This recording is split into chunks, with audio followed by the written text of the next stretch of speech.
খড়গেশ্বৰ দাস যেতিয়া আমাৰ হাওড়াৰ উচ্চতৰ মাধ্যমিক বিদ্যালয়ৰ বিদ্যাঞ্জলিৰ শিক্ষক হিচাপে জইন কৰিলে তেতিয়াৰ পৰা তাৰ শিক্ষাদানৰ বিভিন্ন কাৰ্যসূচীত লগ পালোঁ।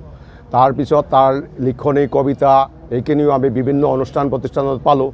শেহতীয়াকৈ যেতিয়া আজিৰ পৰা একমাহমান আগতে মোক খগেশ্বৰ দাসে ক'লে, ছাৰ মই এখন কাব্যগ্ৰন্থ কবিতাৰ সংকলন প্ৰকাশ কৰিব বিচাৰিছোঁ, আপুনি ইয়াৰ প্ৰকাশক হ'ব নেকি? মই কৈছোঁ চাওঁচোন কি হয় বা তুমি দিহা কেনেকুৱা কৰা যায় আগবাঢ়ি যোৱা।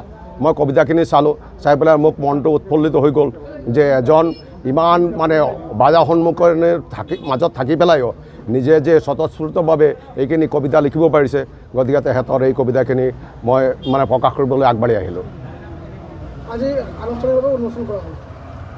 হয়, আমাৰ সুদূৰ গুৱাহাটীৰ পৰা মাননীয় জনকল্যাণ বাৰ্তাৰ সম্পাদক মাননীয় কুমুদ নাথ ছাৰে আহি আজি উন্মোচন কৰিলে। প্ৰায় 50গৰাকী বিশিষ্ট কবি সাহিত্যিক আৰু সংবাদকৰ্মীৰ উপস্থিতিত এই কবিতা উন্মোচন কৰা হ'ল। হয়, পোনপ্ৰথমেই মই আপোনালোকৰ সংস্থালৈ আন্তৰিক শ্ৰদ্ধা জ্ঞাপন কৰিছোঁ। খড়গেশ্বৰ দাসৰ মোৰ কবিতাৰ এদিন আকাশ চুব এই কিতাপখন উন্মোচনৰ কাৰণে মোক নিমন্ত্ৰণ জনাইছিলে। মই আহিলোঁ হাওৰা ঘাটলৈ। আহি খুব সুন্দৰ পৰিৱেশ এটা দেখা পালোঁ।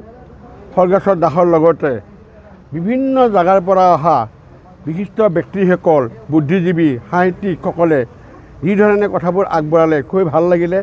আৰু খড়গেশ্বৰ দাস অতি দুখীয়া ল'ৰা, তেখেতৰ যি এই কাব্য কিতাপখন ওলালে গতিকে সকলোৱে সহযোগ কৰিছে আৰু আগলৈ তেনেকুৱা তেখেতক উৎসাহ উদযাপনা দি সহায় সহযোগিতা কৰক।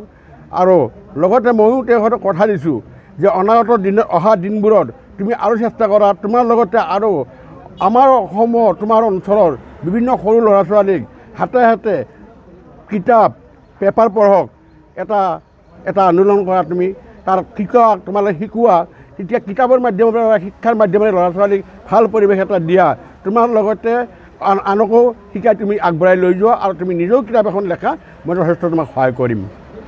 হয়, আজি হাওৰাঘাটৰ উদীয়মান কবি খগেশ্বৰ দাসৰ মোৰ কবিতাই এদিন আকাশ চুব শীৰ্ষক কাব্যগ্ৰন্থখন উন্মোচন কৰা হ'ল। আৰু এই গ্ৰন্থখন উন্মোচন কৰিছে বিশিষ্ট সাংবাদিক তথা জনকল্যাণ কাকতৰ সম্পাদক কুমুদ নাথ ডাঙৰীয়াই। আৰু এই কিতাপখনৰ প্ৰকাশক বিক্ৰম কুমাৰ চন্দ্ৰ। গতিকে আমি আজি এই উন্মোচনৰ অনুষ্ঠানটিত উপস্থিত থাকি নিজকে গৌৰৱ অনুভৱ কৰিছোঁ।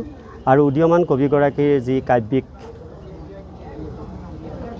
উৎসাহ আৰু কাব্যিক প্ৰচেষ্টা তেওঁ হাতত লৈ এই কিতাপখন প্ৰকাশ কৰি ৰাইজৰ মাজলৈ উলিয়াই দিছে।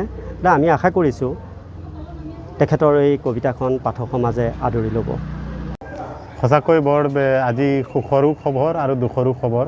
মানে আজি মোৰ কবিতা এদিন আকাশ চুব শীৰ্ষক কাব্যগ্ৰন্থখন প্ৰকাশক বিক্ৰম কুমাৰ চন্দ্ৰদেৱৰ যি সক্ৰিয় সহযোগিতাত আজি মই উন্মোচন কৰিলোঁ। আৰু এই অনুষ্ঠানতে উন্মোচক হিচাপে সুদূৰ গুৱাহাটীৰ পৰা আমন্ত্ৰিত কুমুদ নাথ ছাৰৰ লগতে প্ৰায় 5জনীয়া দল এটি ইয়াত উপস্থিত হৈছে। আৰু ইয়াৰ সমান্তৰালকৈ ইমান গৰমতো শ্ৰদ্ধাৰ ডিফু সদৌ কবি সন্মিলনৰ জিলা সমিতিৰ সন্মানীয় সাধাৰণ সম্পাদক কৌস্তভ খান ছাৰ আহি তেওঁলোকে মোক যি উৎসাহ উদ্দীপনা দিলে তাৰ বাবে সঁচাকৈ মই নথৈ আনন্দিত হৈছোঁ। আৰু আশা ৰাখিছোঁ আগন্তুক দিনত সকলোৰে সহায় সহযোগিতা শিৰোধাৰ্য কৰি মই মোৰ জীৱনত এনেধৰণে আগুৱাই যাম বুলি মই আশা ৰাখিছোঁ।